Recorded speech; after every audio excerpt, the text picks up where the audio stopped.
जीवन के सपनों से जुड़ा हुआ है। तुम उसे छीनने की बात कर रहे हो अपने मैनिफेस्टो में। गोल्ड ले लेंगे, सबको वितरित कर देंगे। और पहले जब उनकी सरकार थी उन्होंने कहा था कि देश की संपत्ति पर पहला अधिकार मुसलमानों का है। इसका मतलब ये संपत्ति इकट्ठी करके किसको बांटेंगे? जिनके ज्यादा बच्चे हैं उनको बांटेंगे। घुसपैठियों को बांटेंगे। क्या आपकी मेहनत की कमाई का पैसा घुसपैठियों को दिया जाएगा?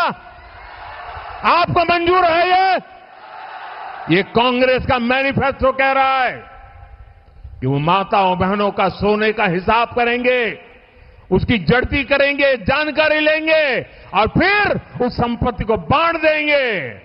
और उनको बांटेंगे जिनको मनमोहन सिंह जी की सरकार ने कहा था कि संपत्ति पर पहला अधिकार मुसलमानों का है। भाइयों बहनों, ये अर्बन नक्सल की सोच, मेरी माताओं बहनों, ये आपका मंगलसूत्र भी बचने नहीं देंगे। यहां तक जाएंगे, मैं कहने आया हूं। इस देश का प्रधानमंत्री कायर है, लेकिन उससे ज्यादा वो निर्लज्ज है और बेहद सांप्रदायिक है।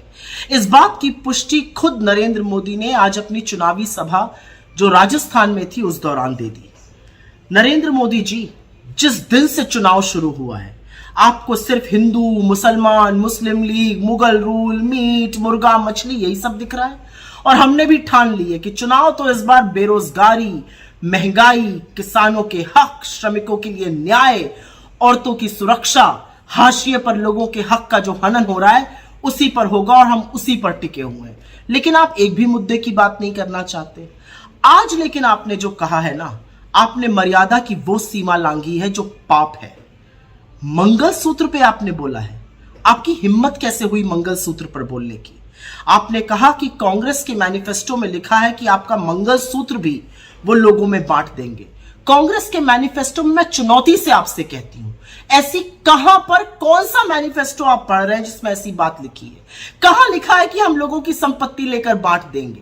किस तरह की बौखलाहट है ये कि आप निरंतर झूठ बोल रहे हैं। एक संप्रदाय को लेकर झूठ बोलते हैं, हमारे मैनिफेस्टो को लेकर झूठ बोलते हैं।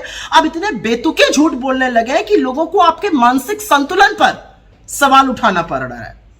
असलियत यह है कि आपको मंगलसूत्र का नाम नहीं लेना चाहिए था, क्योंकि एक औरत जब मंगलसूत्र पहनती है ना तो वो जन्म जन्मांतर के लिए दाम्पत्य के उस सूत्र में बंध जाती है जिसका सबसे पवित्र, सबसे पावन प्रतीक मंगलसूत्र होता है।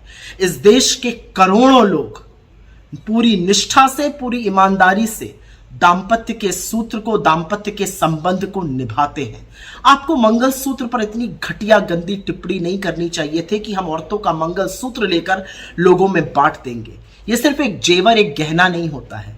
यह दाम्पत्य का वो प्रतीक है जो औरत धारण करती है और पूरी निष्ठा से उस धर्म को निभाती है।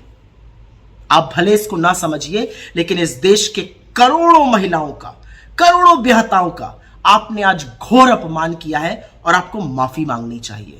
अपने 10 साल के शासन काल में आपने किसानों का, श्रमिकों का, युवाओं के खिलाफ, महिलाओं के खिलाफ, हाशिए पर रहे लोगों के खिलाफ जो षड्यंत्र किया है उसके अंत का वक्त आ गया और चुन चुनकर वोट के माध्यम से आपसे हिसाब लिया जाएगा।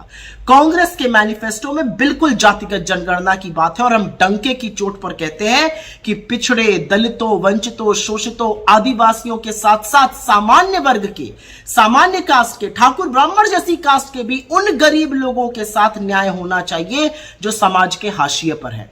असल में तो लोगों की जेब पर डाका आपने डाला, लूटा खसोटा आपने, लोगों से जबरन वसूली करके अपने मित्रों की जेबें, उनकी तिजोरियां आपने भरी और अब आप निहायत ही घटिया बात करने पर उतारू हो गए।